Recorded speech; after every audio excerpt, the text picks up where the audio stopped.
বর্তমানে সোশ্যাল মিডিয়ায় ভাইরাল হয়েছে জান্নাতুল সুমাইয়া হিমিকে ঘিরে নতুন একটি ঘটনা। ভাইরাল হওয়া কিছু ছবি এবং পোস্টে দাবি করা হচ্ছে সাম্প্রতিক কিছু নাটকের দৃশ্য ও বিতর্কিত কন্টেন্ট নিয়ে শুরু হয়েছে তীব্র আলোচনা।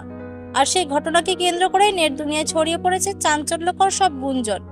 অনেকেই বলছেন বর্তমান সময়ে কিছু নাটকে অতিরিক্ত খোলামেলা দৃশ্য দেখানো হচ্ছে, যার কারণে পরিবারের সবাই মিলে বসে নাটক দেখা কঠিন হয়ে যাচ্ছে। আবার অন্যদিকে কেউ বলছেন শিল্প অভিনয় স্বাধীনতার কারণেই গল্পের প্রয়োজনে এসব দৃশ্য রাখা হয়। তবে এই পুরো বিষয় নিয়ে সামাজিক মাধ্যমে শুরু হয়েছে ব্যাপক তর্ক বিতর্ক। ভাইরাল পোস্টগুলোতে দেখা যাচ্ছে হিমিকে নিয়ে নানা ধরনের মন্তব্য ছড়িয়ে পড়েছে। কেউ সমর্থন করছেন, আবার কেউ কড়া সমালোচনা করছেন।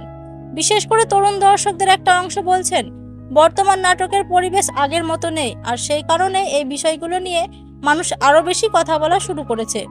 এদিকে পুরো ঘটনাকে ঘিরে নেট পাড়ায় এখন উত্তেজনা তুঙ্গে। অনেকেই জানতে চাইছেন এই বিতর্ক শেষ পর্যন্ত কোথায় গিয়ে থামবে। তবে এখনো পর্যন্ত এই বিষয় নিয়ে সরাসরি কোনো আনুষ্ঠানিক বক্তব্য সামনে আসেনি। আপনার কি মনে হয় বর্তমান নাটকে এ ধরনের দৃশ্য থাকা উচিত, নাকি পারিবারিক পরিবেশে নাটকে সবার জন্য ভালো? কমেন্ট করে অবশ্যই জানাবেন। ধন্যবাদ।